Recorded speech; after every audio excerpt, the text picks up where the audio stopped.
How dare you to touch me. Maya को जैसे ही जोरदार तमाचा पड़ा, माया गुस्से से तिलमिला उठी। उसने अपने चेहरे पर हाथ रखते हुए जैसे ही नजरें उठाकर देखा तो उसकी आंखें फटी की फटी रह गई। उसने देखा कि ये जानवी नहीं बल्कि ऋषभ की बहन काव्या मल्होत्रा थी जिसने उसे तमाचा मारा था। काव्या, तुम मेरे साथ ऐसा कैसे कर सकती हो काव्या? हम बचपन से एक दूसरे को जानते हैं, हम तो बहनों की तरह थे ना काव्या। माया ने अपनी आंखों में झूठे आंसू भरते हुए काव्या से कहा, मैं तुम्हारी कोई कुछ भी नहीं लगती, समझी तुम? और तुम्हारी हिम्मत कैसे हुई मेरी जानवी भाभी पर हाथ उठाने की? काव्या ने गुस्से में माया से कहा, और भाभी आप इसकी बदतमीजी बर्दाश्त क्यों कर रही थी? आपको इसे जोरदार तमाचा लगाना चाहिए था। काव्या ने जानवी से कहा, काव्या, मुझे यकीन नहीं हो रहा है कि तुम मुझे छोड़कर इस जानवी की साइड ले रही हो। माया ने चौंकते हुए काव्या से कहा, मेरे भाई और हमारी फैमिली ने तुम्हें कितना प्यार दिया और मान सम्मान दिया था। हमारी फैमिली का हिस्सा थी तुम, पर तुमने क्या किया? जैसे ही तुम्हें मेरे भाई के एक्सीडेंट और उनके अपाहिज होने के बारे में पता चला, तुम उन्हें अकेला छोड़कर भाग गई। आज अगर मेरा भाई अपने पैरों पर खड़ा है, ठीक है, तो सिर्फ और सिर्फ जानवी भाभी की वजह से। उन्होंने भाई को ठीक करने के लिए क्या कुछ नहीं किया, पर ये तुम जैसी स्वार्थी और मतलबी औरत कभी नहीं समझ सकती। अब जैसे ही तुम्हें पता चला कि मेरा भाई ठीक हो गया, तो तुम दौड़कर वापस चली आई। मैंने तुम्हारे जैसी मतलबी और बेशरम औरत अपनी पूरी जिंदगी में नहीं देखी काव्या। काव्या ने टॉन्ट मारते हुए ऊंची आवाज में माया से कहा। तभी माया की नजरें सामने से आते हुए ऋषभ पर पड़ी। ऋषभ को आता देखकर माया अपनी आंखों से झूठे आंसू बहाते हुए जानवी के सामने अपने हाथ जोड़कर अचानक से माफी मांगने लगी और बोली, मुझे माफ कर दो, मैंने तुम दोनों का दिल दुखाया, इसके लिए मुझे माफ कर दो। पर मेरी बातों को समझने की कोशिश करो प्लीज, तुम लोग मुझे गलत समझ रहे हो। 3 साल पहले मैंने जो किया उसके पीछे कारण था। ये कहते हुए माया झूठे आंसू निकालते हुए जोर जोर से रोने लगी।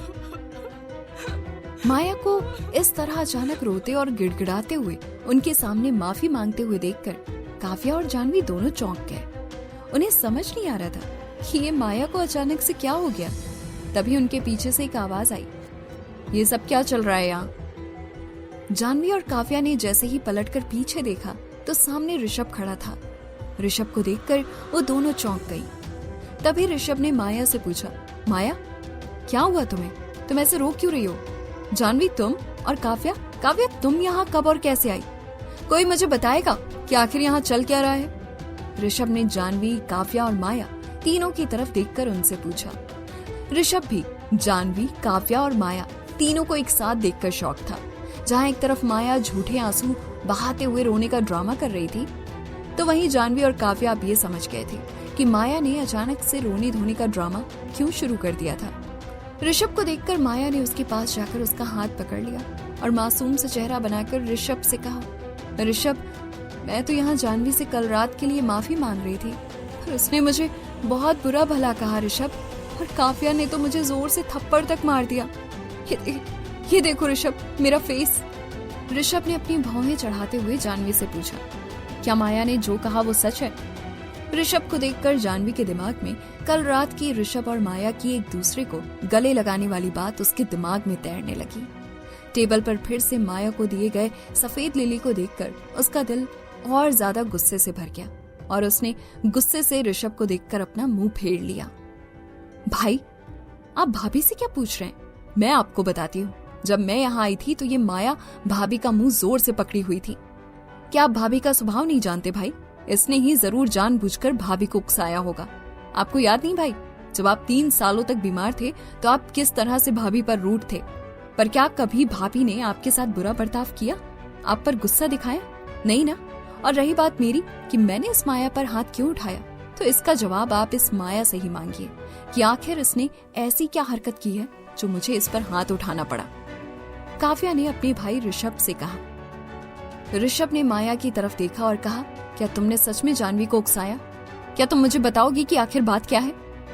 ऋषभ का सवाल सुनकर माया का चेहरा पीला पड़ गया। वो घबरा गई और उसे कुछ समझ नहीं आया तो उसने रोने का झूठा दिखावा करते हुए दबी हुई आवाज में ऋषभ से कहा, मैंने ऐसा नहीं किया ऋषभ। जानवी और काव्या ने मुझे गलत समझा ऋषभ। तुम्हें मुझ पर भरोसा करना होगा। उसने ऋषभ का हाथ पकड़ने के लिए हाथ बढ़ाया और उसके सीने से सिर रखकर रोने लगी। काव्या ने आगे कदम बढ़ाया और माया का हाथ पकड़कर उसे एक तरफ खींच लिया और गुस्से में उसे चिल्लाकर डांटते हुए कहा, कितनी बेशर्म हो तुम। मेरा भाई एक शादीशुदा आदमी है और तुम उसकी पत्नी के सामने उससे चिपक रही हो।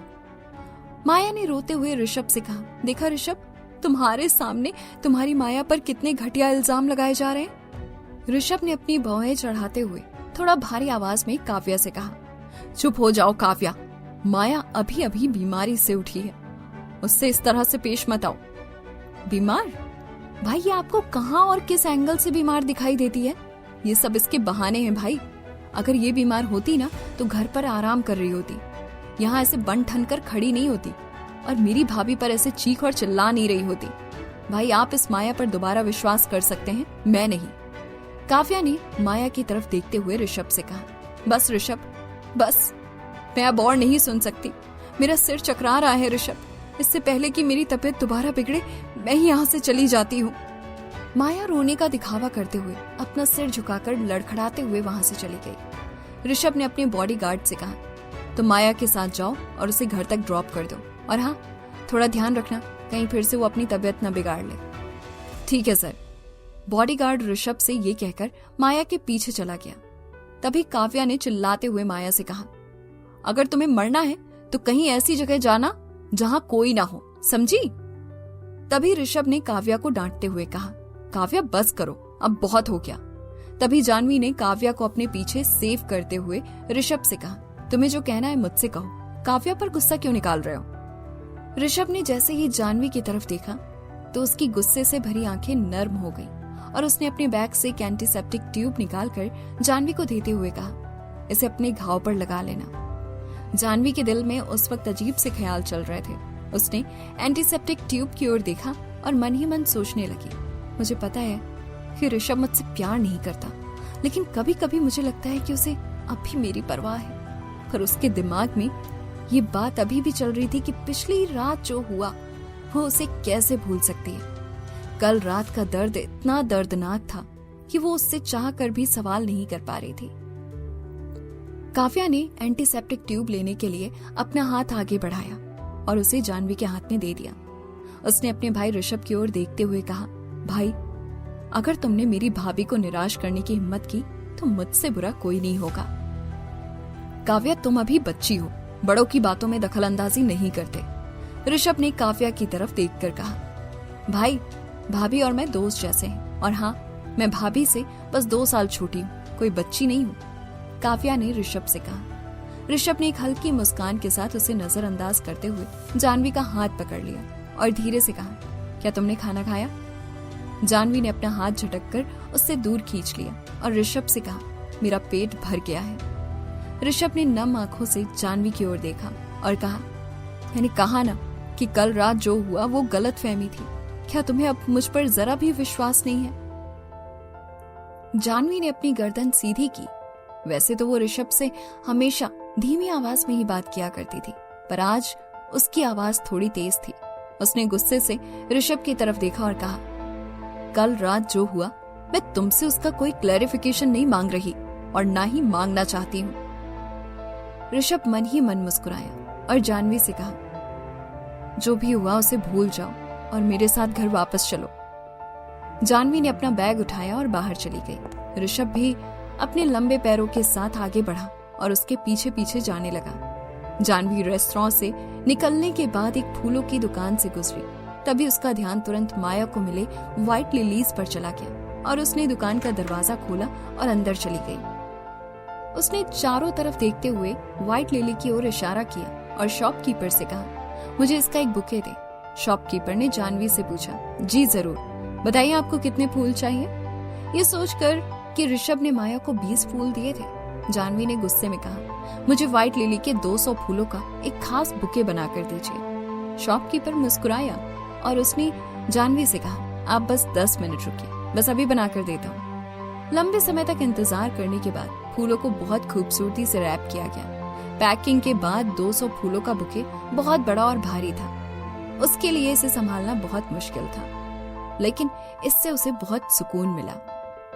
ऋषभ वहां खड़ा खड़ा जानवी को देखकर मुस्कुरा रहा था।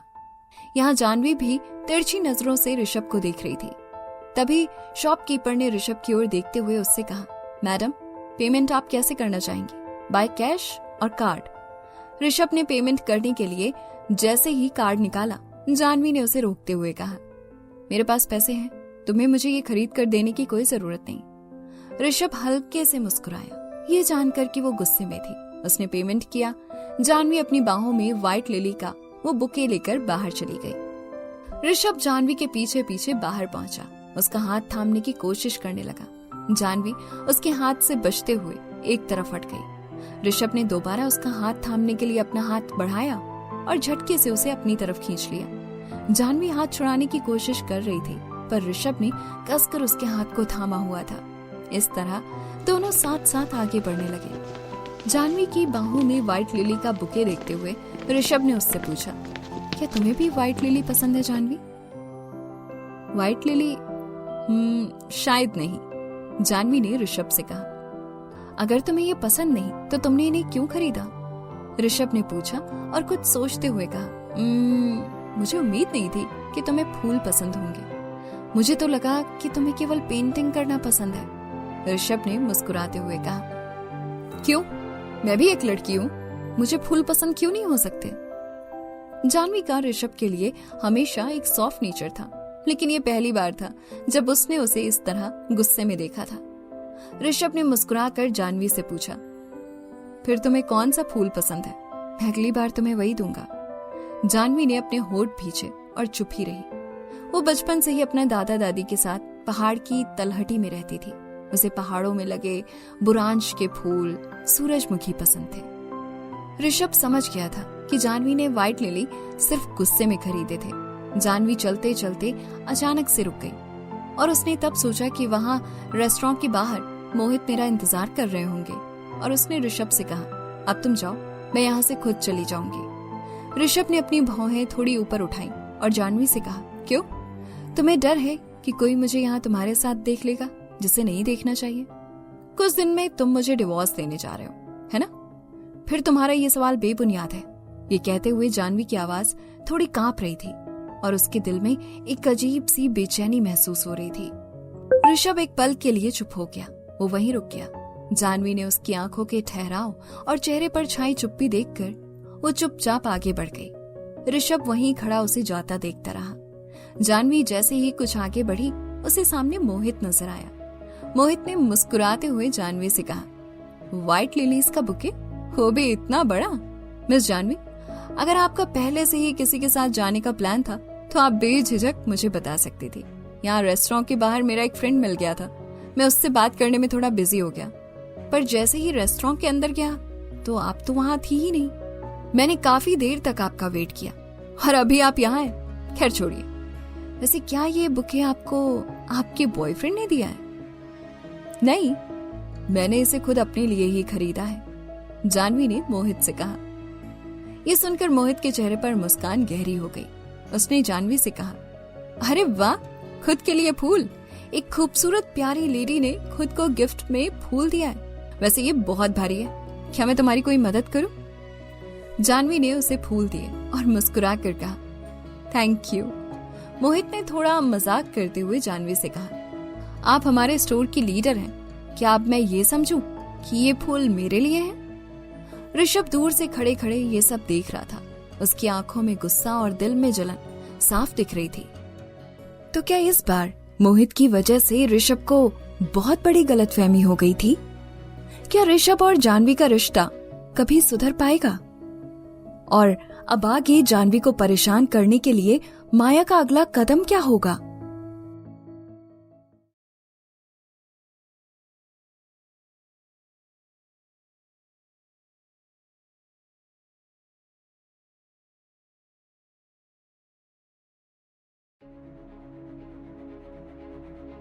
ऋषभ का खून खौल गया था जब उसने जानवी को मोहित के साथ हंसते खिलखिलाते हुए देखा।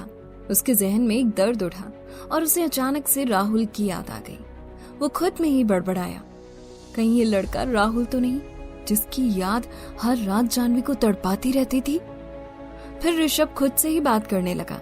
अगर जानवी राहुल से प्यार करती थी तो लाजमी है कि मेरे साथ शादी होने के बाद वो उससे ज्यादा खुलकर नहीं मिलती होगी। लेकिन अब जब उसे पता है कि हमारा डिवोर्स होने वाला है, अब उसे इस सबके सामने भी राहुल से मिलने में कोई परहेज नहीं होगा। मुझे ये पता लगाना ही होगा। इतना कहकर ऋषभ ने अपने असिस्टेंट राज को अपने केबिन में बुलाया। ऋषभ एक गंभीर आदमी था। उसके ऑफिस के लोग उसकी इस नेचर की वजह से उससे बहुत डरते भी थे। राज जल्दी से हड़बड़ाता हुआ अंदर पहुंचकर बोला, आपने मुझे बुलाया सर? ऋषभ ने एक नजर उसे घूर कर देखा। तुम्हें जो काम दिया था वो हो गया? राज ने एक लंबी सांस लेते हुए कहा, जी सर, मैंने जानवी मैडम के उस मैनेजर के बारे में सब पता कर लिया है। उस लड़के का नाम मोहित सबरवाल है और वो सिर्फ उनका मैनेजर नहीं बल्कि उस कलाकार नाम के शॉप का मालिक भी है। उसके दादाजी पहले कलाकार शॉप को चलाते थे, लेकिन अब उन्होंने अपनी सारी जिम्मेदारी मोहित के हाथों में दे दी है। मोहित? ये नाम सुनकर ऋषभ की बेचैनी और बढ़ गई, क्योंकि वो तो यही सोच रहा था कि एक बार उसे पता चल जाए कि ये लड़का राहुल है तो उसे चैन मिल जाएगा। लेकिन ये तो कोई और ही निकला। सवाल आज भी वही खड़ा था कि आखिर राहुल कौन है जिसने जानवी की रातों पर कब्जा किया हुआ है। ऋषभ को इस तरह चुप देखकर राज के चेहरे का रंग उड़ा हुआ था। उसे डर था कि कहीं उसने कुछ गलती तो नहीं कर दी है। ऋषभ ने कुछ सोचकर कहा, आर यू श्योर? उसका नाम मोहित ही है?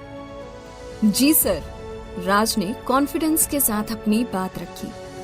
ऋषभ फिर से एक सोच में डूब गया और उसने राज को सिर्फ इतना ही कहा, आज की मीटिंग में तुम मेरे साथ नहीं जाओगे, मैं खुद हैंडल कर लूंगा सब, तुम जाकर अपना काम करो। ये सुनकर राज ने धीरे से कहा, जैसा आप कहें सर, और फिर वो जल्दी से केबिन से बाहर चला गया। ऋषभ ने आप देखा न ताब सीधे अपनी कार लेकर कलाकार शॉप के बाहर पहुंच गया और उसने घड़ी में समय देखा तो शाम के 4 बज रहे थे। उसने जल्दी से जानवी को फोन मिलाया। जानवी, जो कि अपने ऑफिस के सभी कोलीग्स के साथ एक आउटिंग पर गई थी, यूं ऋषभ का फोन आता देख थोड़ा घबरा गई। उसके चेहरे का बदला हुआ रंग मोहित ने भी भांप लिया था, लेकिन उसने जानवी से कुछ नहीं कहा। जानवी ने फोन उठाया और एक्सक्यूज मी कहते हुए कैफे से बाहर आ गई। हेलो, इस वक्त कैसे फोन किया मुझे? जानवी की आवाज में बेरुखी देख ऋषभ को एक दर्द का एहसास हुआ, लेकिन उसने खुद को संभालते हुए कहा, मैं तुम्हारे ऑफिस के बाहर खड़ा हूँ, जल्दी आओ। ये सुनकर जानवी के होश उड़ गए। क्या? लेकिन क्यों? ऋषभ को जानवी से इस सवाल की उम्मीद नहीं थी, क्योंकि अब तक जानवी बिना सवाल किए उसकी हर बात मानती आई थी। ऋषभ ने 2 टूक कहा, वो मैं तुमसे मिलकर बताऊंगा। जानवी की धड़कन तेज हो गई और वो सोचने लगी कि अब क्या रह गया है बताने को जो ऋषभ उसे बताना चाहता है, वो भी अभी। उसने धीरे से कहा, ऋषभ, इस वक्त मैं अपने ऑफिस वालों के साथ कहीं बाहर हूँ, डिनर के बाद बात करते हैं। ऋषभ के अगले सवाल ने जानवी को हैरान कर दिया। क्या मोहित भी तुम्हारे साथ है? जानवी को सब समझ आ रहा था कि ऋषभ आखिर क्या सोच रहा है। उसने ऊंची आवाज में कहा, वो स्टोर के मालिक हैं, वो साथ में कैसे नहीं होंगे? ये क्या बेहुदा सवाल है ऋषभ? ऋषभ को अपने आप पर गुस्सा आया कि वो अपने इमोशंस पर काबू क्यों नहीं रख पा रहा है। उसने आगे बस इतना ही कहा, ठीक है, हम डिनर के बाद मिलते हैं, मुझे कॉल करना, मैं तुम्हें पिक कर लूंगा। जानवी ने बिना जवाब दिए फोन रख दिया। वहीं ऋषभ जानवी को मोहित के करीब होने की बात सुनकर बर्दाश्त नहीं कर पा रहा था। इसके बाद ऋषभ ने अपने बचपन के दोस्त प्रणव को कॉल किया। कहाँ है प्रणव?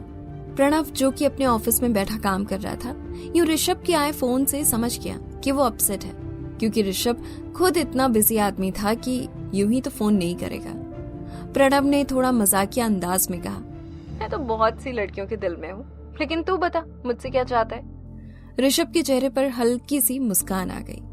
तू कभी नहीं सुधरेगा। मुझे एक प्रोजेक्ट में तेरी मदद चाहिए, तो क्या तू मेरे होटल के प्राइवेट रूम में आ सकता है? बातें भी हो जाएंगी और काम भी। बिना देर किए प्रणव ने हाँ कहा और 1 घंटे में मिलने का वादा किया। ऋषभ ने चैन की सांस ली, क्योंकि यही उसका एक दोस्त था जो उसे काम डाउन कर सकता था। शाम 6 बजे के करीब आलीशान होटल के एक प्राइवेट रूम में प्रणव और ऋषभ बैठे बातें कर रहे थे और शराब पी रहे थे। ऋषभ था कि लगातार पिए जा रहा था और किसी सोच में डूबा हुआ था। प्रणव ने उससे पूछा, अगर बुरा ना माने तो एक बात पूछूं? ऋषभ ने बिना उसकी तरफ देखे कहा, हाथ से पहले कौन सी परमिशन लेता है? पूछना, क्या चाहता है? प्रणव जोर जोर से हंसने लगा और फिर थोड़ा सीरियस होते हुए बोला, क्या ये सच है कि माया वापस लौट आई है? उसके इस सवाल के जवाब को सुन ऋषभ का ग्लास उसके हाथ में ही रह गया और वो प्रणव की आंखों में देखने लगा। वो समझ गया कि प्रणव क्या बात करना चाहता है। फिर भी ऋषभ ने हाँ में सिर हिलाया। तभी प्रणव ने अगला सवाल ताका, और मैंने ये भी सुना कि तुम्हारी नजदीकियां बहुत बढ़ रही हैं उसके साथ। ये गलत है ऋषभ। ये सुनते ही ऋषभ जोर जोर से हंसने लगा। वाह यार, तुझे तो सब पता है। मेरे सबसे अच्छे दोस्त ने मेरे पीछे जासूस छोड़े हैं क्या? यही समझ ले, मैं तेरा वो दोस्त नहीं हूं जिससे सिर्फ तुझसे कोई मतलब है। मैं तेरा बेस्ट फ्रेंड हूं ऋषभ, और तुझे गलत करने नहीं दूंगा। ये सुनते ही ऋषभ ने घूर कर प्रणव को देखा और फिर अपनी ड्रिंक पीने लगा। प्रणव ने उसका हाथ रोकते हुए कहा, मेरी बात गौर से सुन ऋषभ, जानवी बहुत अच्छी लड़की है। तू उस माया के लिए इसका साथ कभी मत छोड़ना। जैसे ही प्रणव ने ऐसा कहा, ऋषभ जोर जोर से हंसने लगा जैसे वो कोई पागल हो। प्रणव को उसका रवैया बिल्कुल समझ नहीं आ रहा था। उसने गुस्से में कहा, ऋषभ, क्या तू पागल हो गया है? क्या मतलब है इस तरह से हंसने का? ऋषभ ने आंखों में गुस्सा भरे हुए कहा, तो और क्या करूं प्रणव? वो तू ही था ना जिसने 3 साल पहले मुझे जानवी से शादी करने से रोका था। तब तुझे लगा था कि एक लड़की जो पैसों के लिए मुझसे शादी कर रही है वो मेरा साथ क्या निभाएगी, और अब देख, आज तुझे उस लड़की की इतनी फिक्र हो रही है। आज तुझे वो दुनिया की सबसे अच्छी लड़की दिखाई दे रही है। क्या मतलब समझूं मैं तेरे डबल स्टैंडर्ड बातों का मेरे भाई? एक पल को प्रणव चुप रह गया क्योंकि ऋषभ सच कह रहा था, लेकिन उसने बात को संभालते हुए कहा, मैं मानता हूं तू सच कह रहा है, लेकिन जानवी ने ये बात प्रूव करके दिखाई है कि वो एक गोल्ड डिगर नहीं है। उसे तेरे पैसों में कोई इंटरेस्ट नहीं है, बल्कि उसने तो बहुत अच्छे से तेरा ख्याल रखा है, तुझे तेरे पैरों पर खड़ा किया ऋषभ। आज से 3 साल पहले भी मुझे तेरी फिक्र थी और आज भी मुझे तेरी फिक्र है। मैं इसीलिए तुझे कह रहा हूँ कि कांच के लिए हीरे को मत गवा देना। तुझे जानवी से अच्छी लड़की नहीं मिल सकती। ऋषभ ने इस बात का प्रणव को कोई जवाब नहीं दिया। वो बस एक टक देखता रहा। उसे कुछ समझ नहीं आ रहा था कि उसे क्या करना चाहिए और वो क्या कर रहा है। इससे पहले कि ऋषभ प्रणव से कुछ भी कहता, दरवाजे पर किसी ने नॉक किया। ऋषभ और प्रणव दोनों हैरान हो गए और एक दूसरे की तरफ देखने लगे, मानो एक दूसरे से पूछ रहे हो कि इस वक्त कौन हो सकता है। तभी प्रणव ने कहा, प्लीज कम इन। जैसे ही दरवाजा खुला, सामने मौजूद शख्स को देखकर दोनों दोस्तों के पैरों के नीचे से जमीन खिसक गई। सामने रेड कलर की शॉर्ट ड्रेस पहने माया खड़ी थी। वो धीरे धीरे चलकर ऋषभ के पास आई और बहुत ही प्यार से उसके गालों को चूमते हुए बोली, मुझे पता चला कि तुम यहाँ हो तो सोचा आज का डिनर तुम्हारे साथ कर लूं। मैं उम्मीद करती हूँ कि प्रणव को कोई ऐतराज नहीं होगा इससे। माया ने झूठी मुस्कान के साथ प्रणव को देखा और वही माया को यहाँ देखकर प्रणव की आंखों में नफरत दिखाई देने लगी थी। प्रणव कुछ कहता उससे पहले ही ऋषभ ने माया को बैठने के लिए कहा। माया एकदम से वहां बैठ गई और आंखों में जीत की खुशी लिए प्रणव की ओर देखने लगी। प्रणव बहुत अच्छे से जानता था कि माया ऋषभ से प्यार नहीं करती, क्योंकि अगर वो ऋषभ से प्यार करती तो उसके मुश्किल वक्त में उसे छोड़कर कभी नहीं जाती। थोड़ी देर में डिनर सर्व हुआ और तभी माया ने ऋषभ से कहा, मैं आज तुम्हारे हाथ से खाऊंगी ऋषभ। मैंने ये 3 साल तुम्हारे बिना कैसे बिताए सिर्फ मैं ही जानती हूँ। ऋषभ ने उसकी तरफ देखकर हाँ में अपना सिर हिलाया और बड़े प्यार से उसे खाना खिलाने लगा। प्रणव के गुस्से की अब इंतहा हो गई थी। उसे समझ नहीं आ रहा था कि क्यों ऋषभ को ये सच्चाई दिखाई नहीं दे रही, लेकिन वो ये नहीं जानता था कि ऋषभ के मन में एक बात है जो उसे ना चाहते हुए भी जानवी से अलग कर रही है। प्रणव ने तभी अपना फोन उठाया और एक कॉल करने के लिए बाहर चला गया, क्योंकि वो अपनी आंखों से ऋषभ और माया को करीब आते हुए नहीं देख सकता था। उसने झट से ही जानवी को कॉल किया। जानवी जो अपने ऑफिस के लोगों के साथ डिनर कर रही थी, प्रणव का कॉल देख चौंक गई उसे अचानक से ऋषभ की चिंता सताने लगी, क्योंकि यूं ही तो उसका दोस्त उसे कॉल नहीं मिलाएगा। जानवी ने झट से फोन उठाया, लेकिन इससे पहले वो कुछ बोलती प्रणव जल्दी से बोला, भाभी आप जहाँ कहीं भी हो जल्द से जल्द ऋषभ के होटल में पहुंच जाओ, उसकी तबीयत बहुत खराब हो गई है। प्रणव की बात सुनते ही जानवी के पैरों के नीचे जमीन खिसक गई।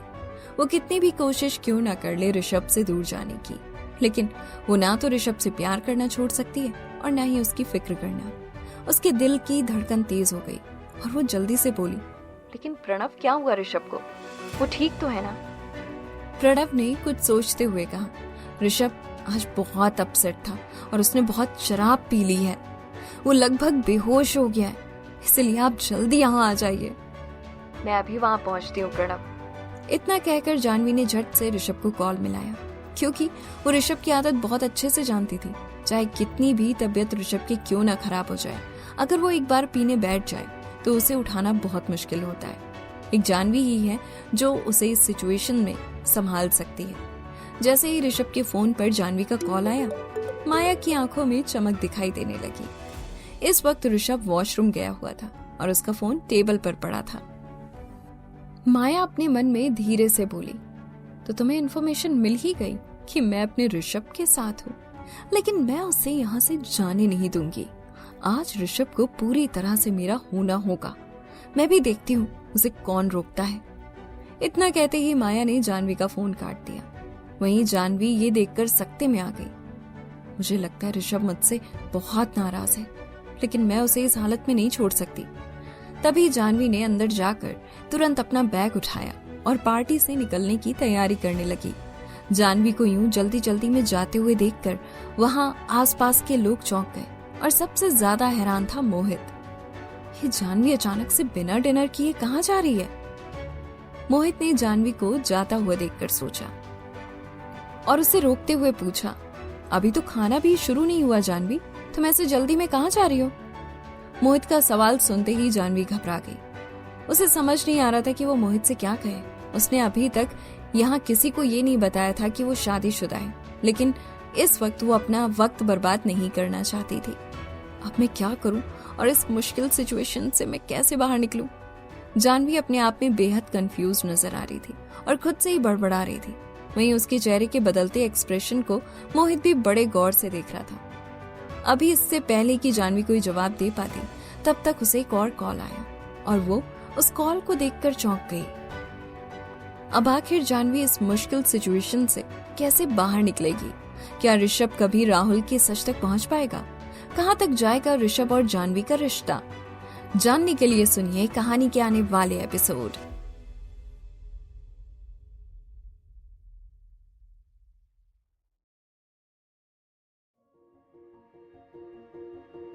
उस वक्त जानवी के चेहरे पर हवाइयां सी उड़ी हुई थी। वो जल्द से जल्द ऋषभ के पास पहुंच जाना चाहती थी, चाहे उन दोनों के बीच में बात डिवोर्स तक क्यों ना पहुंच गई हो। लेकिन जैसे ही उसने प्रणव के मुंह से ऋषभ के बारे में सुना, तब से उसे ऋषभ की फिक्र होने लगी थी। क्या करूं, क्या करूं, क्या करूं? कैसे निकालूं खुद को इस सिचुएशन से बाहर? अभी जानवी ने कुछ सोचकर अपने 2 कदम बढ़ाए ही थे कि तभी उसे अपना फोन वाइब्रेट होता हुआ सुनाई दिया। दरअसल ये कॉल उसे प्रणव कर रहा था। जानवी समझ गई कि ऋषभ वहां किसी क्रिटिकल सिचुएशन में है। अभी जानवी ये सब कुछ सोच रही थी कि तभी पीछे से जानवी को एक आवाज सुनाई दी, Jahnavi, what's wrong with you? Is there any emergency? Jahnavi को कुछ समझ में नहीं आया कि वो क्या जवाब दे। अभी वो कोई जवाब दे पाती कि तभी उसे दोबारा से अपने मैनेजर मोहित की आवाज सुनाई दी, जानवी, कहाँ खो गई हो तुम? What happened? All good? हाँ मोहित, ऑल ओके, जानवी ने अपने ख्याल से बाहर आकर कहा। तो फिर तुम ऐसे कहाँ जा रही हो बिना कुछ बोले अचानक से?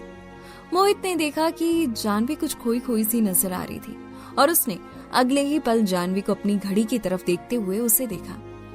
वो दरअसल मुझे, जानवी ने हिचकिचाते हुए कहा।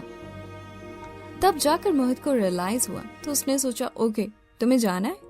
जानवी वेट, मैं एक काम करता हूँ, मैं तुम्हें ड्रॉप कर देता हूँ। इतना कहकर मोहित ने जानवी की ओर देखा। उस वक्त जानवी कुछ कंफ्यूजन में नजर आ रही थी और वो मोहित के प्रपोजल पर चौंक गई। नहीं मोहित जी, मैं अकेले चली जाऊंगी, मतलब मैं कैब ले लूंगी। जानवी ने बात को बदलने की कोशिश करते हुए कहा। अरे जानवी, कोई दिक्कत नहीं, चलो मैं तुम्हें अपनी गाड़ी में ड्रॉप कर देता हूँ, मोहित ने फिर एक बार कहा। आखिर में जानवी को भी मान जाना पड़ा और वो मोहित की कार में बैठ गई। लेकिन गाड़ी में बैठते ही जानवी ने कहा, मोहित जी, दरअसल मुझे आलीशान होटल जाना है, वहां मुझे एक जरूरी काम है। आलीशान होटल? इतनी रात? मोहित ने चौंकते हुए जानवी की ओर देखा और सोचने लगा, इस वक्त जानवी आलीशान होटल क्यों जाना चाहती है। लेकिन जानवी के मैटर में ज्यादा इन्वॉल्व होना उसने सही नहीं समझा और उसने गाड़ी आलीशान होटल की ओर मोड़ दी। अब आखिर जानवी मोहित को क्या जवाब देती कि वो ये सब कुछ ऋषभ के लिए कर रही थी और उसके मन में ऋषभ को लेकर कितनी ज्यादा घबराहट थी कि वो अपनी घबराहट को अपने चेहरे पर भी नहीं आने दे रही थी। तकरीबन 20 मिनट की ड्राइव के बाद मोहित की कार आलीशान होटल के बाहर रुकी। मोहित जी, आप यहीं रुकना, मैं बस अभी गई और अभी आई। जानवी इतना बोलकर फौरन लिफ्ट की ओर बढ़ने लगी थी। वहीं मोहित जानवी की इतनी बेसब्र अदा को देखकर बहुत चक्का सा रह गया। जैसे ही जानवी प्रणव के बताए गए रूम नंबर में पहुंची, वहां का नजारा देखकर उसके पैरों तले जमीन खिसक गई। आखिर ऐसा क्या देखा जानवी ने उस कमरे में जिसकी वजह से वो सदमे में आ गई थी। दरअसल जानवी ने उस कमरे में ये देखा कि ऋषभ बड़े प्यार से अपने हाथों से माया को खाना खिला रहा था और माया तब उसकी बाहों में मौजूद थी।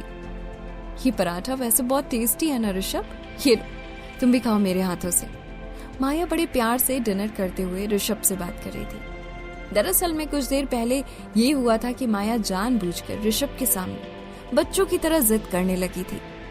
ऋषभ, मैं कुछ नहीं सुनने वाली, मतलब कुछ भी नहीं, सो डोंट एक्सक्यूज मी। तुम कसम से बहुत बदल गए हो। पहले मुझे हमेशा तुम अपने हाथों से खाना खिलाते थे, इसीलिए मैं आज कुछ नहीं सुनूंगी। इसलिए तब ना चाहते हुए भी ऋषभ को माया के सामने हार माननी पड़ी और वो उसे खाना खिला रहा था। लेकिन थोड़ी देर बाद ही मौके का फायदा उठाकर माया ऋषभ की बाहों के सामने आने लगी थी और उसे बड़ी प्यार से खाना खिला रही थी। और यही नजारा इस वक्त जानवी के सामने था। तुम्हारी बीवी होने के नाते अब यही देखना बाकी रह गया था मेरा ऋषभ मल्होत्रा।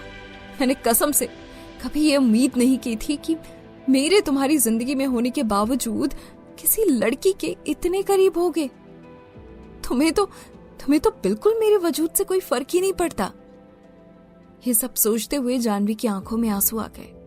आखिर जानवी का सोचना भी गलत नहीं था, क्योंकि 3 साल के उनके रिश्ते में उसे याद नहीं था कि इस तरह इतने प्यार से कभी ऋषभ ने उसे खाना खिलाया हो।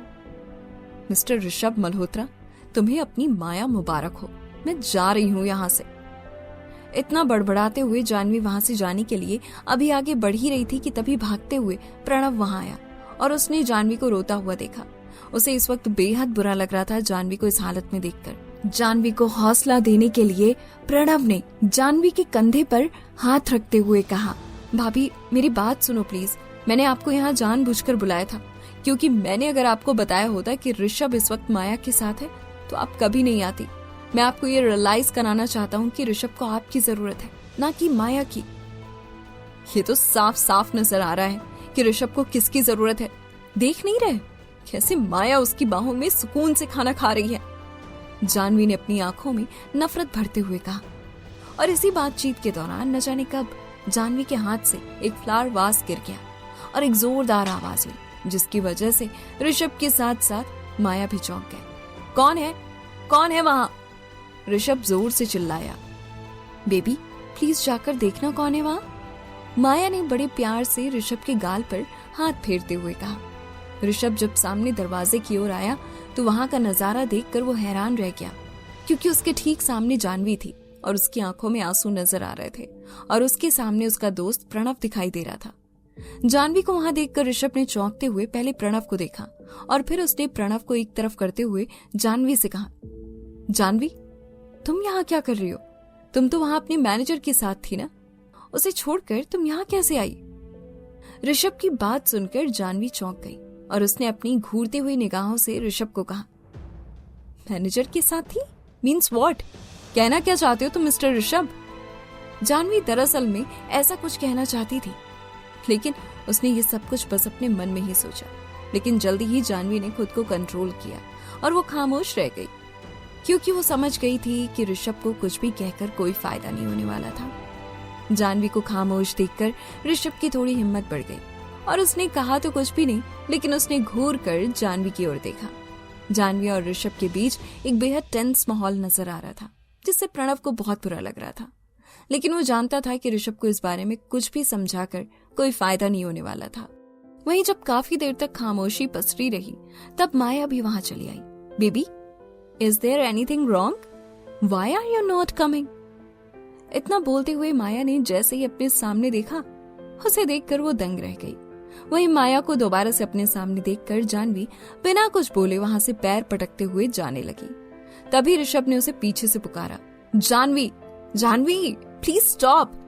इतना कहते हुए ऋषभ ने जानवी का हाथ थाम लिया और उसने जानवी को अपनी तरफ मोड़कर कहा, जानवी, प्लीज मेरी बात सुनो। अभी रात काफी हो गई है, मैं तुम्हें घर ड्रॉप कर देता हूँ। ऋषभ की ये बात सुनकर माया के पैरों तले मानो जमीन खिसक गई। उसे तो यकीन ही नहीं आ रहा था कि ऋषभ जानवी से ये सब कह रहा था, वो भी उसकी आंखों के सामने। ऋषभ बेबी, लेकिन हम तो अभी मूवी देखने जाने वाले थे ना, उस प्लान का क्या होगा? माया ने ऋषभ को बीच में ही टोकते हुए कहा। माया के इस प्रपोजल को सुनकर ऋषभ ने एक टक घूरते हुए माया की तरफ देखा, जैसे कि वो उसे बहुत कुछ कहना चाहता हो। आखिर में ऋषभ ने खुद के गुस्से को कंट्रोल किया और सिर्फ इतना ही कहा, माया, प्लीज लीव नाउ। माया तब हैरान होकर ऋषभ को ही देखने लगी। ऋषभ, लेकिन हम दोनों। लेकिन ऋषभ तो जैसे माया की कोई भी बात सुनने को रेडी ही नहीं था और उसने कहा, माया, व्हाट आई से, लीव नाउ। ऋषभ के इस अजीब से बिहेवियर को देखकर माया के तन बदन में आग लग गई। उसे वाकई में ये समझ नहीं आ रहा था कि ऋषभ उसके साथ इस तरह से क्यों बिहेव करने लगा था। माया जल्दी से कमरे में वापस लौटी और अपना बैग समेटने लगी। तभी उसे एक आइडिया आया और उसने खुद से बड़बड़ाते हुए कहा, अब मैं इस जानवी को बताती हूँ कि माया क्या चीज है। और फिर उसने अपने प्लान को एग्जीक्यूट करते हुए जोर जोर से चिल्लाना शुरू किया, ouch! Oh my God! Please help me Rishabh! Take me to the hospital! Maya की चीख सुनकर ऋषभ पैनिक हो गया और घबराते हुए चिल्लाने लगा, Maya, Maya, are you all right? Maya, what happened to you? उस वक्त कमरे का नजारा देखने लायक था, क्योंकि कमरे में एक और कांच बिखरा हुआ था और माया के हाथ से खून टपक रहा था। माया, ये सब कैसे हो गया यार तुम्हारे साथ? अभी तो तुम ठीक थी बिल्कुल। ऋषभ ने अपना रुमाल माया के हाथ पर बांधने की कोशिश करते हुए कहा। तब तक वहां कमरे में प्रणव और जानवी भी आ चुके थे और वहां का नजारा देखकर वो दोनों भी हैरान थे। ऋषभ, प्लीज, बहुत खून बह रहा है, मुझे हॉस्पिटल लेकर चलो, जल्द से जल्द। माया ये कहते हुए ऋषभ के करीब जाने की कोशिश कर रही थी और ये बात जानवी भी बड़े ध्यान से देख रही थी। जानवी के चेहरे के हाव भाव को बदलता देखकर प्रणव ने सिचुएशन को संभालने की कोशिश करते हुए कहा, ऋषभ यार, एक काम करते हैं, तू जानवी भाभी को लेकर उन्हें घर ड्रॉप कर, मैं तब तक माया को हॉस्पिटल लेकर जाता हूँ, मैं सब कुछ संभाल लूंगा अपने एंड से। प्रणव का ये प्रपोजल सुनकर माया के पैरों तले जमीन खिसक गई और उसने अपना दांव चलते हुए कहा, नहीं नहीं, मैं ऋषभ के साथ ही जाऊंगी, प्लीज ऋषभ, चलो ना जल्दी से। हाँ प्रणव, माया बिल्कुल ठीक कह रही है, मैं इसे हॉस्पिटल लेकर जाता हूँ, तुम तब तक जानवी को उसके घर ड्रॉप करके आओ। ऋषभ के मुंह से ये बात सुनकर जानवी को एक पल के लिए यकीन ही नहीं हुआ कि उसका हस्बैंड ऋषभ ये बातें कह रहा था। वाकई में उसे उसकी जरा भी फिक्र नहीं थी, ये बात उसे अंदर से कचोट रही थी। अचानक से उस पल जानवी ने महसूस किया कि माया के होठों पर एक शरारत भरी मुस्कुराहट खेलने लगी थी, जैसे कि वो जानवी से कह रही हो, मैं तुम्हारी आंखों के सामने से तुम्हारे ऋषभ को तुमसे छीन लूंगी और तुम कुछ भी नहीं कर पाओगी। जानवी ने अगले ही पल जैसे ही चौंक कर अपने सामने दोबारा से देखा तो उसे माया रोती हुई नजर आई। वहीं बिना कोई वक्त गवाए ऋषभ जल्दी से माया को अपने साथ लेकर गाड़ी में बैठकर हॉस्पिटल लेकर चला गया। अपनी आंखों के सामने से ऋषभ जब माया को लेकर जा रहा था, तब जानवी को अपने सीने में चुभन से महसूस हो रही थी। प्रणव ने जब जानवी के उतरे हुए चेहरे को देखा तो उसने कहा, भाभी, आप दरअसल समझ नहीं रही हैं कि एक मर्द को क्या चाहिए होता है। प्रणव की ये बात सुनकर जानवी चौंक गई। वहीं प्रणव आगे कहता जा रहा था, एक औरत को हमेशा अपने मर्द को अपने कब्जे में करके रखना चाहिए। आपको हर एक तरीके से ऋषभ को कंट्रोल में करने की कोशिश करनी होगी, चाहे इसके लिए आपको कुछ भी क्यों ना करना पड़े, क्योंकि आपके सामने एक बहुत शातिर माया है जो हर तरह से ऋषभ को अपने झांसे में फंसाने की कोशिश करेगी। इस पर जानवी ने जवाब दिया, मैं ऋषभ को फंसाने की कोशिश नहीं कर रही प्रणव, बल्कि मैं तो उसे हासिल करना चाहती हूँ। मेरा हक है ऋषभ पर। ऋषभ मेरे हस्बैंड है और मेरे इनोसेंस पर इल्जाम उठाया जाता है। मैं तो अपने कलीग्स के साथ बाहर थी, फिर भी मुझ पर इल्जाम लगाया गया कि मैं अकेले मैनेजर के साथ थी। शायद मैंने दुनिया को अपनी आंखों से देखा, शायद जैसे मैंने लोगों को समझा लोग वैसे नहीं होते। ठीक है, मैं चलती हूँ, कोई मेरा बाहर इंतजार कर रहा है। इतना कहकर अपने उतरे हुए चेहरे के साथ जानवी वहां से चली गई और प्रणव भी उसे जाता हुआ देख रहा था और सोच रहा था, जानवी भाभी ऋषभ के लिए बिल्कुल परफेक्ट वाइफ है। पता नहीं ऋषभ को ये बात कब समझ में आएगी कि माया उससे मोहब्बत नहीं करती, वो उसका बस फायदा उठाने की कोशिश कर रही है। तो क्या माया के होते हुए जानवी कभी ऋषभ को हासिल कर पाएगी, या फिर माया कोई ना कोई ट्रिक करके हर बार ऋषभ को जानवी के पास से छीन लेगी? क्या इस मामले में प्रणव जानवी की कोई मदद कर पाएगा? जानने के लिए सुनिए पॉकेट एफएम पर कहानी के आने वाले एपिसोड।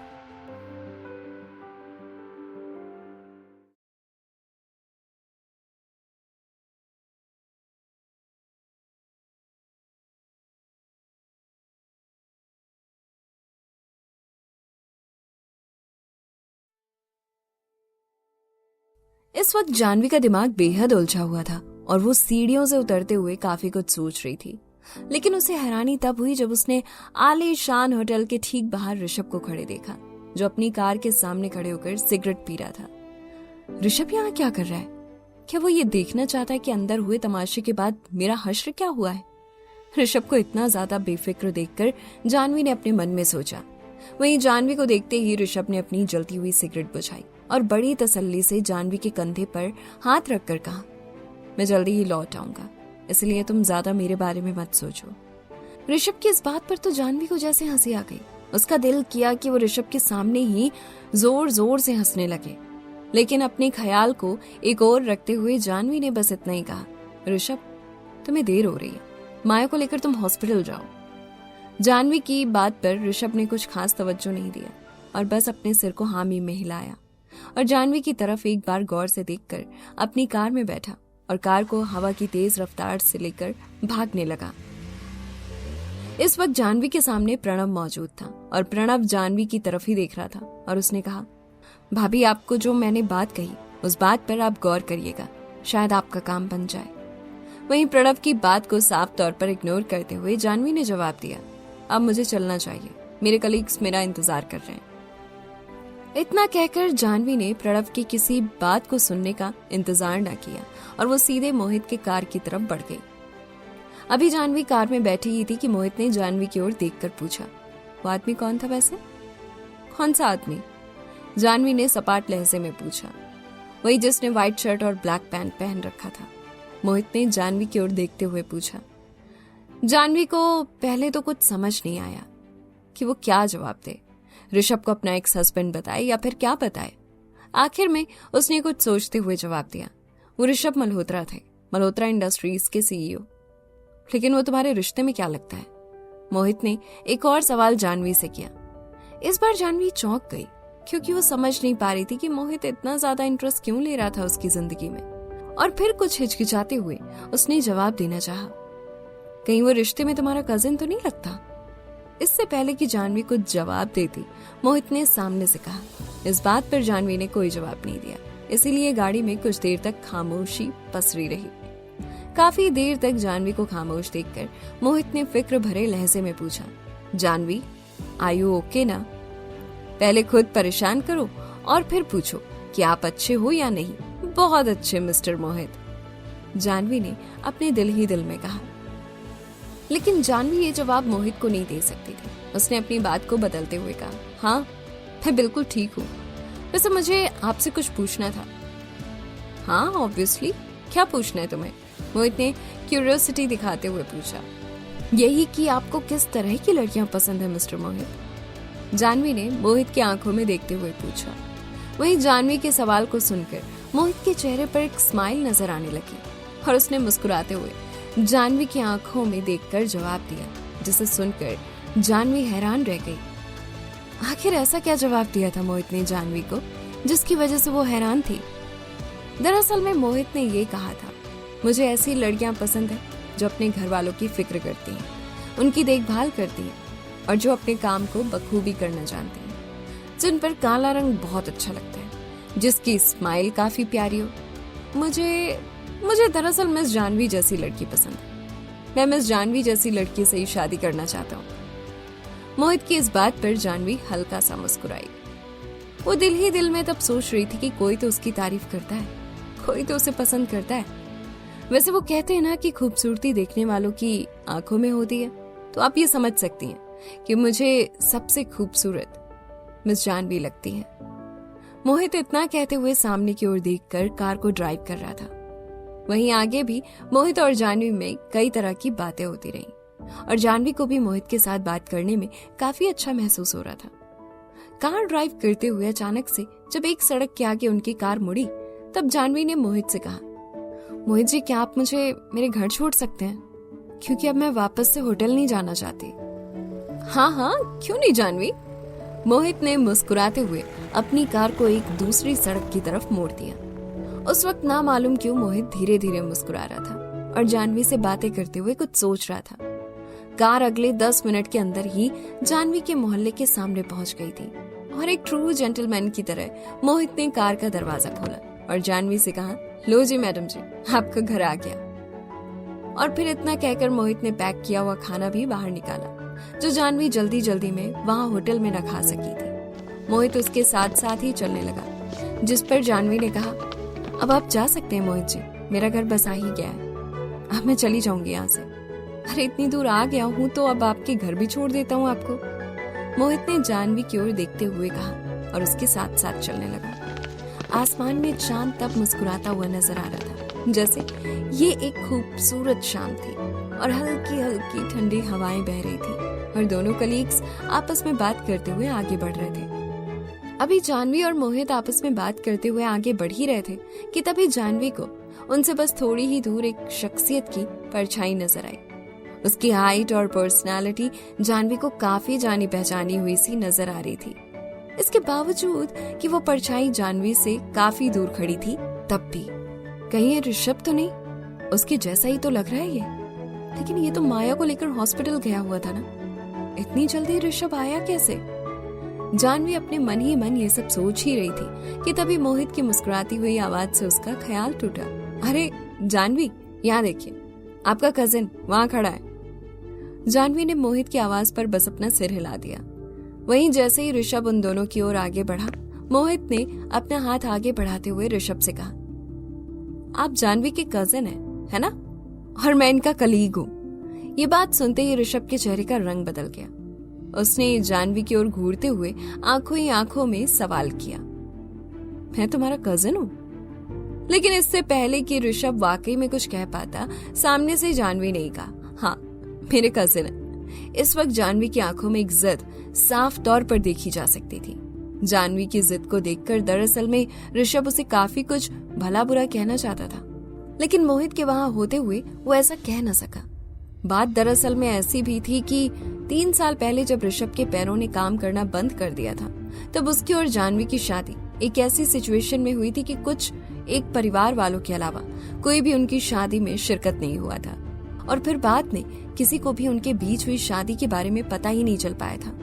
और आज भी बात वही थी कि ना उनकी शादी के बारे में किसी को पता चला था और ना उनके डिवोर्स के बारे में कुछ। उस वक्त ऋषभ से हल्की हल्की अल्कोहल की स्मेल आ रही थी, जिसे जानवी ने महसूस किया और वो ना चाहते हुए भी ऋषभ के करिश्मे में जैसे उलझ कर रह गई। आखिर कुछ तो ऐसी बात है ऋषभ में कि मैं ना चाहते हुए भी खुद को ऋषभ से दूर नहीं कर सकती, जानवी ने सोचा। वही ऋषभ ने अपना हाथ आगे बढ़ाते हुए मोहित को ग्रीट किया और कहा, थैंक यू, आपने जानवी को यहाँ तक ड्रॉप किया, इसके लिए आपका शुक्रिया। बदले में मोहित ने भी मुस्कुराते हुए जवाब दिया, यू आर वेलकम।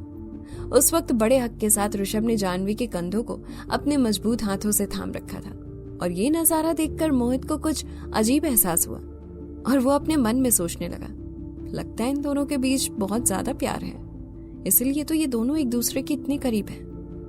और फिर मोहित को बिना कुछ कहे ऋषभ जानवी को लेकर आगे फ्लैट के लिफ्ट की ओर बढ़ने लगा।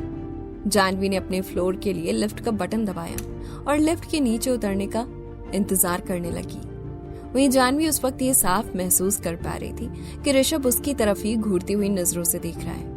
अभी जानवी अपने मन में कुछ सोच ही रही थी कि तभी ऋषभ के सवाल ने उसे चौंका कर रख दिया। क्या वो आदमी तुम्हारा पीछा कर रहा है? क्या ये मुझ पर डाउट कर रहा है मोहित जी को लेकर? जानवी ने तब सोचा और फिर अपनी बात का लहजा बदलते हुए ऋषभ ने आगे पूछा, और ये सब कुछ कब से चल रहा है? पिछले 3 साल से? ऋषभ के सवाल को सुनकर जानवी के चेहरे का रंग ही बदल गया और उसने ऋषभ की आंखों में घूर कर देखते हुए कहा, तो इसका मतलब कि तुम जासूसी कर रहे हो मेरी? जानवी के इस तरह से उसके पलटवार करने की वजह से ऋषभ चौंक गया और उसने अपने हाथ वापस से जानवी के कंधे पर रखने की कोशिश की।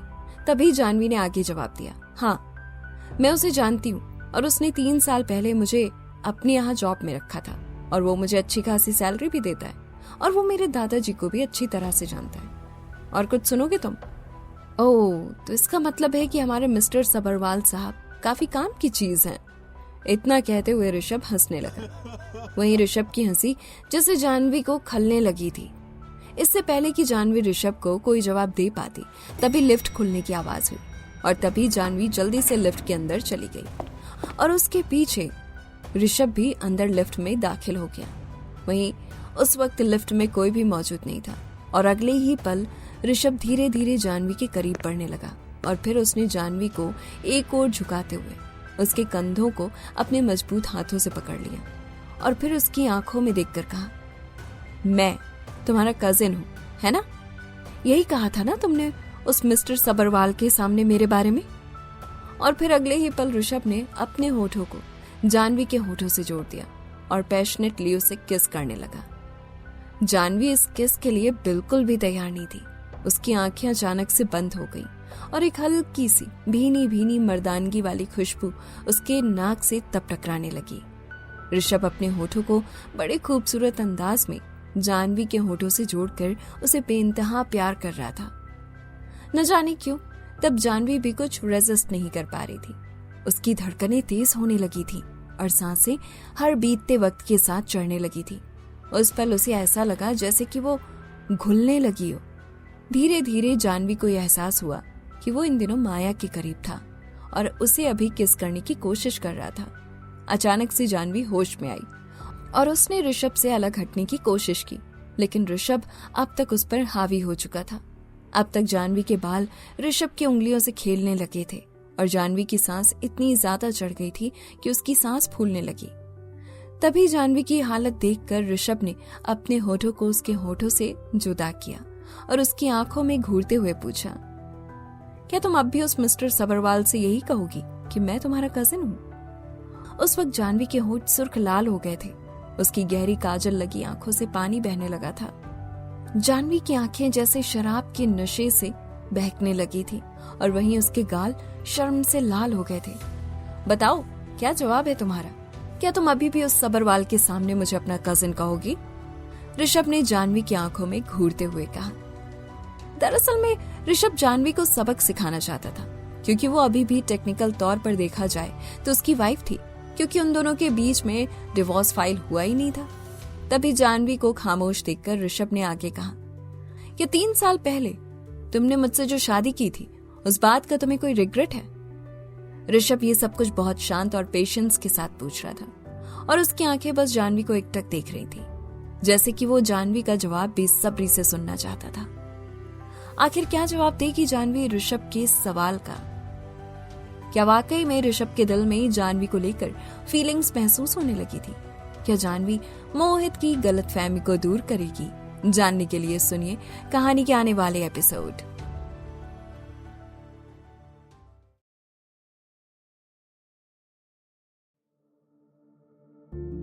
कुछ देर की खामोशी के बाद जानवी ने ऋषभ की आंखों में देखते हुए कहा, मुझे कोई रिग्रेट नहीं। 3 साल पहले मेरा वजूद आज से बेहद बेहद अलग था। आज की जानवी पहले वाली जानवी से बेहद बेहद अलग है। और वैसे भी जो लड़कियां एक बार शादी कर लेती हैं वो दोबारा से पीछे मुड़कर नहीं देखती। क्योंकि उन्हें पीछे मुड़कर देखने का कोई हक नहीं होता। ऋषभ जानवी की इन बातों को बहुत गौर से सुन रहा था। ऋषभ, तुमने पिछले 3 सालों में जो कुछ भी मेरे लिए किया और मेरे परिवार के लिए किया, उसके लिए मैं हमेशा तुम्हारी ग्रेटफुल रहूंगी। जब ऋषभ ने जानवी के मुंह से ये बात सुनी तो उसे हैरानी नहीं हुई। वही जानवी आगे कहती जा रही थी, मेरी दादी माँ ने हमेशा मुझसे ये कहा है कि हमें अपने मदद करने वालों को हमेशा याद रखना चाहिए। जानवी की इन बातों को सुनकर ऋषभ ने जानवी की आंखों में देखकर धीरे से कहा, तो तुम मेरे लिए सिर्फ ग्रेटफुल हो और कुछ नहीं? ऋषभ के इन सवालों को सुनकर जानवी खामोश रही। एक प्यार जैसा एहसास था उनके बीच जब तक उनकी जिंदगी में माया नहीं आई थी। और तो और ऋषभ ने जानवी से डिवोर्स लेने का इरादा भी कर लिया था। अब धीरे धीरे सब कुछ बदल रहा था, हर दिन बदल रहा था, खासकर उनके रिश्ते में। जानवी इस वक्त भी खामोश रही और वहीं ऋषभ उसकी आंखों में एकटक देख रहा था और हर एक चीज को गौर कर रहा था। तभी लिफ्ट रुकी और जानवी बिना कुछ बोले आगे बढ़ने लगी। ऋषभ उसे आगे जाता हुआ देख रहा था। जानवी ने अपने बैग से अपने घर की चाबी निकाली और दरवाजा खोलना चाहा, लेकिन इससे पहले कि जानवी कमरे के अंदर जा पाती, ऋषभ ने उसे अपनी बाहों में भर लिया और उसकी आंखों में झांकते हुए पूछा, तो तुम मुझे लेकर सिर्फ ग्रेटफुल हो और कुछ नहीं मिस जानवी?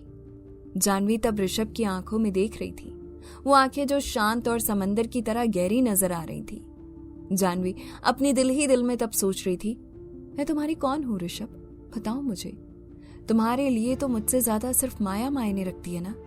और फिर उसने ऋषभ की आंखों में ही देखते हुए कहा, हाँ, मैं सिर्फ तुम्हारे लिए ग्रेटफुल हूं और कुछ नहीं।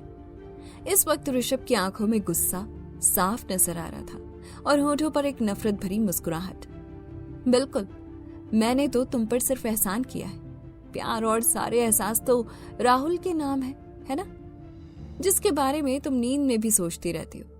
जब बारी मेरी आती है तो मैंने सिर्फ तुम पर एहसान किया होता है और कुछ नहीं। मतलब कि हमारी शादी सिर्फ एहसान पर टिकी है, प्यार पर नहीं। ऋषभ के दिल में तब ये सारी कड़वाहट भरती जा रही थी। वो ये सब कुछ जानवी से कहना चाहता था लेकिन कह नहीं सकता था। और फिर उसने अपनी बाहों से जानवी को आजाद किया और फिर कमरे के अंदर लिविंग रूम में झांक कर देखते हुए पूछा, क्या तुम्हारी मॉम घर पर नहीं है? इससे पहले जानवी कुछ जवाब दे पाती तभी ऋषभ का फोन रिंग करने लगा और जैसे ही ऋषभ ने फोन बाहर निकाला, उसके फोन स्क्रीन पर एक नाम फ्लैश हो रहा था, माया। ये नाम देखते ही जानवी के तन बदन में जैसे आग लग गई। तुम्हारी जिंदगी में सिर्फ और सिर्फ माया मायने रखती है, मैं नहीं मिस्टर ऋषभ मल्होत्रा, जानवी ने तब सोचा। ऋषभ ने तब देखा कि जानवी बड़ी खामोशी के साथ अपने कमरे में दाखिल हुई और वॉशरूम चली गई। वहीं ऋषभ धीरे धीरे आगे बढ़ते हुए लिविंग रूम खिड़की की ओर बढ़ गया और उसने बड़ी खामोशी से फोन कॉल उठाते हुए जवाब दिया, माया, तुम ठीक तो हो ना? तुम्हारे हाथ में अब दर्द तो नहीं हो रहा? तुम्हारे बगैर मैं कैसे ठीक हो सकती हूँ ऋषभ? मैं अपनी तरफ से पूरी कोशिश कर रही हूँ, बस तुम जल्दी मुझसे मिलने आ जाओ, मैं अपने घर लौट रही हूँ। और फिर एक खामोशी के बाद उसने आगे कहा, वैसे कहीं तुम जानवी के घर पर तो नहीं हो? ऋषभ ने धीरे से जवाब दिया, हाँ, लेकिन क्यों पूछ रही हो तुम? ऋषभ के मुंह से हाँ सुनकर तो माया को ऐसा लगा कि उसके सीने पर किसी ने खंजर से वार कर दिया हो। उसने नफरत से जानवी को दिल से बहुत बुरा भला कहा और एक गहरी सांस लेते हुए ऋषभ को जवाब दिया, जानवी मुझ पर गुस्सा है ना? उसे हमेशा बहुत जल्दी गुस्सा आ जाता है। दरअसल में माया ये सब कुछ सोच रही थी। उसने हल्की सी मुस्कुराहट के साथ पहले खुद को संभाला और आके ऋषभ को फोन पर कहा, कि जानवी मेरे बारे में कुछ कह रही थी तुमसे? दरअसल में माया को इस बात को लेकर एक डर का एहसास था कि कहीं उन 2 करोड़ रुपए के चेक के बारे में ऋषभ को कुछ न कह दे। नहीं तो ऋषभ ने बस इतना ही जवाब दिया। आगे माया ने गहरी सांस ली और खुद को कंट्रोल करते हुए कहा, जानवी ने रेस्टोरेंट में मुझे लेकर काफी कुछ बुरा भला भी कहा था और मुझे बिल्कुल वो सब बर्दाश्त नहीं हुआ। ये सुनकर ऋषभ कुछ चिड़चिड़ा महसूस करने लगा था और उसने खुद को शांत करने की कोशिश करते हुए कहा, माया माया माया, मुझे जहां तक पता है जानवी ने तुम्हारे बारे में मेरे सामने आज तक कुछ भी ऐसा नहीं कहा जिससे तुम्हें ठेस पहुंचे। और एक पल की खामोशी के बाद ऋषभ ने आगे कहा, और आइंदा से मैं तुम्हारे मुंह से उसके बारे में कुछ ऐसा सुनना नहीं चाहूंगा। ऋषभ के मुंह से ये सब सुनकर माया के पैरों तले मानो जमीन ही खिसक गई और खुद के गुस्से को शांत करते हुए माया ने कहा, सॉरी, मैं थोड़ा पैनिक हो गई थी। मैं ये नहीं चाहती कि जानवी तुम्हें चीट। ये सुनकर ऋषभ चौंक गया और उसने आगे कहा, माया मुझे एक जरूरी काम है, मैं कॉल रख रहा हूं अभी। नहीं नहीं ऋषभ, मुझे कुछ जरूरी बात करनी है तुमसे, कॉल मत रखना। अभी माया ये सब कुछ कह ही रही थी कि तभी उसे फोन पर धड़ाम की जोरदार आवाज सुनाई दी। वहीं ऋषभ ने पीछे मुड़कर देखा तो उसने पाया कि बाथरूम का दरवाजा बंद किया गया है। ऋषभ अपने लंबे लंबे पैरों से जानवी की तरफ बढ़ गया और उसने जानवी की आंखों में देखकर कहा, Janvi, are you all right? Janvi उस वक्त नीचे झुककर फ्लावर वास उठा रही थी जो इस वक्त टूटकर फर्श पर बिखर गया था और उसने ऋषभ की ओर देखकर कहा, आराम से, आई एम डेफिनेटली फाइन। हाथ मत लगाना, नहीं तो तुम्हें चोट लग सकती है। चोट? मुझे तो तुम्हारे साथ राहुल के ख्याल को सोचकर ही सीने में दर्द होता है और तुम चोट की बात कर रही हो। ऋषभ ने सोचा, लेकिन उसने ये बात अपनी जुबान पर लाने ना दी और फिर टूटे हुए फ्लावर वास के टुकड़ों को समेटने में ऋषभ जानवी की मदद करने लगा। तभी जानवी ने ऋषभ की ओर देखकर कहा, मैं बहुत बोरिंग हूँ, है ना ऋषभ? ये सब कुछ जानवी प्रणव की उन बातों को सोचकर कह रही थी ऋषभ से। वहीं ऋषभ ने धीरे से मुस्कुराते हुए जवाब दिया, थोड़ी बहुत। वहीं माया का फोन कॉल अभी भी कटा नहीं था और वो जानवी और ऋषभ की बातें सुन रही थी। उसे दिल ही दिल में बहुत ज्यादा गुस्सा भी आ रहा था तब। और फिर जानवी को एक भद्दी सी गाली देकर उसने फोन कॉल काटा और कार ड्राइव करने लगी। जब तक ये जानवी ऋषभ की जिंदगी में रहेगी तब तक ऋषभ कभी भी मेरा नहीं हो पाएगा। मुझे कुछ ऐसा करना होगा जिसकी वजह से जानवी हमेशा हमेशा के लिए ऋषभ की जिंदगी से दूर हो जाए। कार ड्राइव करते हुए माया तब सोच रही थी। वही महाजन विला में जैसे ही मोहिनी महाजन ने अपनी बेटी के चेहरे पर गुस्सा देखा तो उसने चौंकते हुए पूछा, Maya, why are you so angry बेटा? क्या किसी ने तुझसे कुछ कहा? तभी मोहिनी की नजर माया की उंगलियों पर गई और उसने हैरान होते हुए पूछा, अरे बेटा, ये चोट तुझे कैसे लगी? कुछ नहीं मॉम, मेरा हाथ बिल्कुल ठीक है, वो बस थोड़ी सी इंजर्ड हो गई थी मैं, माया ने एक्सक्यूज देते हुए कहा। मोहिनी ये साफ साफ नोटिस कर पा रही थी कि माया उसकी आंखों में देखकर बात नहीं कर रही है, मतलब कि वो उससे कुछ छुपा रही है। नहीं, बात जैसी दिख रही है वैसी नहीं है, बता तो सही बेटा, मैंने तुझे इतने गुस्से में बहुत कम ही देखा है। मोहिनी ने अब जाकर माया की एक नस पकड़ ली थी और वहीं माया ने झल्लाते हुए कहा, अब मॉम मैं क्या कहूँ, ऋषभ तो मेरी बात पर यकीन करने को तैयार नहीं है। उसके लिए मुझसे ज्यादा जरूरी वो लड़की है जिसे ना सही कपड़े पहनने का ढंग आता है और ना बात करने का तरीका। ऋषभ की देख रेख 3 साल तक क्या कर दी उसने, वो तो खुद को भगवान समझने लगी है। यहाँ तक कि उसने मुझे बहुत कुछ बुरा भला भी कहा आज रेस्टोरेंट में। ये सब सुनकर मोहिनी की भौहों में खिंचाव आने लगा। तब उसने सोचा, वो लड़की दिखने में जितनी इनोसेंट लगती है उतनी है नहीं। जानती हो मॉम, उसने आज क्या किया? फ्लावर वास से मेरे हाथ में चोट लग गई थी और मैं ऋषभ के साथ हॉस्पिटल जा रही थी। बीच रास्ते में प्रणव ने ऋषभ को कॉल करके ये कहा कि जानवी अपने कलीग्स के साथ कार में जा रही है। अपनी ये बात कहते हुए माया की आंखों में आंसू आ गए। मोहिनी ने उसके कंधे पर हाथ रखा और कहा, आगे क्या हुआ बेटा? ऋषभ ने जानवी को लेकर प्रणव के मुंह से ये बात सुनी और वो मुझे बीच रास्ते में ही छोड़कर टैक्सी लेकर जानवी के पास चला गया। He's so cruel, mom. उसे मेरी कोई फिक्र नहीं है। माया इस वक्त बहुत ज्यादा फ्रस्ट्रेटेड नजर आ रही थी। मोहिनी के दिमाग में एक बात चल रही थी तब और उसने माया से कहा, ऋषभ जानवी की इतनी फिक्र करता है मगर फिर भी वो उससे डिवोर्स भी लेना चाहता है। अपनी मॉम की ये बात सुनकर माया ने अपने हाई हील्स फर्श पर पटक दिए और कहा, Who knows, mom? और फिर आके अपने पैर पटकते हुए उसने कहा, मुझे तो ये भी समझ नहीं आ रहा है कि ऋषभ आखिर मुझसे चाहता क्या है। अगर वो मुझसे प्यार करता है तो फिर वो उसकी इतनी कद्र क्यों करता है? अगर वो सिर्फ मेरी सब्स्टिट्यूट है तो फिर वो मेरे पास क्यों नहीं आ जाता सब कुछ छोड़कर? इस बारे में मैं जितना सोच रही हूँ मॉम, मुझे उतना ही ज्यादा गुस्सा आ रहा है। माया फेड अप होकर अब तक सोफे पर बैठ गई थी। वहीं मोहिनी माया को कंसोल करते हुए कह रही थी, बेटा बेटा मेरी बात समझो। अगर ऋषभ तुम्हारी जिंदगी में अभी तक मौजूद है तो इसका मतलब यही है कि वो तुमसे अभी भी प्यार करता है। जब तक तुम उसकी जिंदगी में हो उसे हासिल करने की कोशिश करो, क्योंकि वो लड़की सिर्फ और सिर्फ तुम्हारी सब्स्टिट्यूट है। बल्कि ऋषभ सिर्फ और सिर्फ तुमसे प्यार करता है और उस लड़की से नहीं। बेटा तुम बस सही मौके का इंतजार करो। अपनी मॉम की ये बात सुनकर माया चौंक गई और उसने कहा, सही मौके का इंतजार? लेकिन मॉम, उनके बीच के रिश्ते को देखकर मुझे नहीं लगता कि मुझे और ज्यादा इंतजार करना चाहिए, क्योंकि अगर मेरे हाथ से टाइम निकल गया तो फिर मेरे इंतजार करने का कोई फायदा नहीं होगा। मोहिनी ने माया के बालों को सहलाते हुए कहा, बेटा वो कहते हैं ना, जल्दी का काम शैतान का होता है, और मैं जानती हूँ कि ऋषभ तुमसे प्यार करता है। एक बार उसे डिवोर्स लेने दो, फिर तुम और ऋषभ हमेशा हमेशा के लिए एक दो के हो जाओगे। लेकिन मॉम, क्या ऐसे में देर नहीं हो जाएगी ऋषभ को पाने में मुझे? माया ने अपनी मॉम की ओर देखकर पूछा। माया के इस सवाल पर मोहिनी ने जवाब दिया, देर तो तुम्हें 2 साल पहले हो गई थी बेटा, जब मैंने तुम्हें कहा था कि ऋषभ की जिंदगी में लौट जाओ और तुम कह रही थी कि ऋषभ अब चल फिर नहीं सकता, तो फिर वो मेरी जिंदगी में कोई भी मायने नहीं रखता। लेकिन अब देखो, तुम्हारे ही नेग्लिजेंस की वजह से वो लड़की अब उसकी जिंदगी में है। लेकिन मॉम, बात तो ये भी सच है ना कि ऋषभ उस वक्त व्हील चेयर पर था, और मैं कैसे इंसान से कैसे प्यार कर सकती थी जो ठीक से चल भी नहीं सकता? माया ने सफाई में कहा। वहीं मोहिनी ने थोड़ी देर की खामोशी के बाद कहा, और जो 2 करोड़ का चेक तुमने उस लड़की को दिया था, उसने वो लिया या नहीं? अपनी मॉम की ये बात सुनकर माया ने जवाब दिया, मॉम, आप जानती नहीं है कि वो कितनी ज्यादा एरोगेंट लड़की है।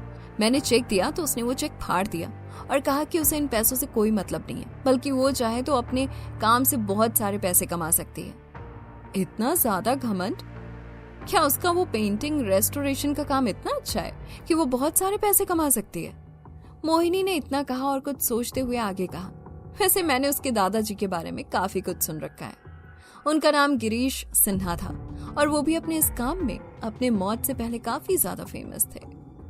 अपनी मॉम की ये बात सुनकर अचानक से माया को एक आइडिया आ गया और उसने अपनी मॉम की ओर देखकर कहा, mom, I have an idea. मैं उस जानवी को ऐसा सबक सिखाऊंगी कि ये सबक उसे अपनी सारी जिंदगी याद रहेगा। इस वक्त माया के चेहरे पर एक डेविलिश मुस्कान नजर आ रही थी और माया की मॉम मोहिनी हैरानी से माया को तब एकटक देख रही थी। आखिर माया ने ऐसा क्या प्लान बना लिया था जिसकी वजह से जानवी वो सबक सारी जिंदगी याद रखने वाली थी? क्या वाकई में जानवी किसी राहुल नाम के लड़के से प्यार करती थी? इस कहानी के सारे राज से धीरे धीरे करके पर्दा उठेगा। इसके लिए आपको सुनने होंगे आने वाले एपिसोड सिर्फ और सिर्फ पॉकेट एफएम पर।